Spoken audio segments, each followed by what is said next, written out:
Dozens of people are expected to gather tonight for a show of support for Kenly's town manager.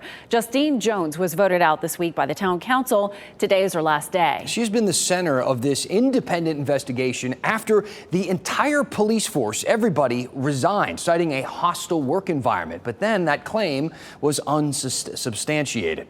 WRAL's Chelsea Donovan explains what's next now for the small town in Johnston County.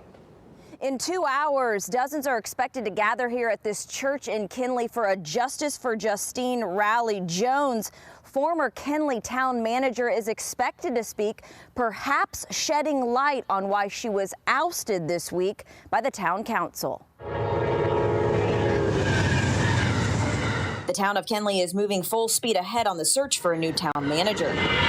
A lot has happened at the town, and the majority concluded it was not a good fit. Only on the job for 3 months and hired from 30 candidates, town manager Justine Jones was terminated by the town council this week in a 3-2 vote. Everybody's trying to convolute and make this report part of the manager and the contract and the discharge and her being fired. Town attorney Chip Hewitt providing clarity on an independent investigation by a third party just completed.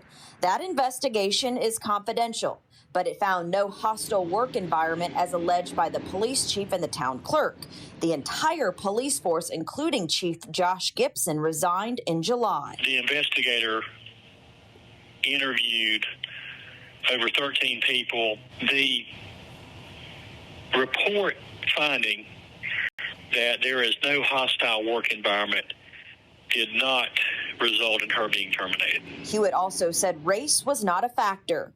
Jones issued a statement after the vote. She said there is no such finding of wrongdoing by me or my office. The decision to not communicate the entire story and publicly share the findings of the report is most unfortunate.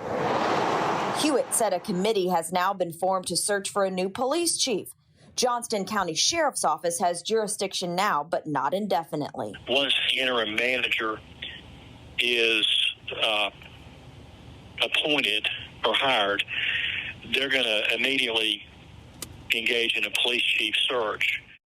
Per Jones's contract, she's expected to receive 6 months severance pay. Chelsea Donovan, WRAL News, Johnston County.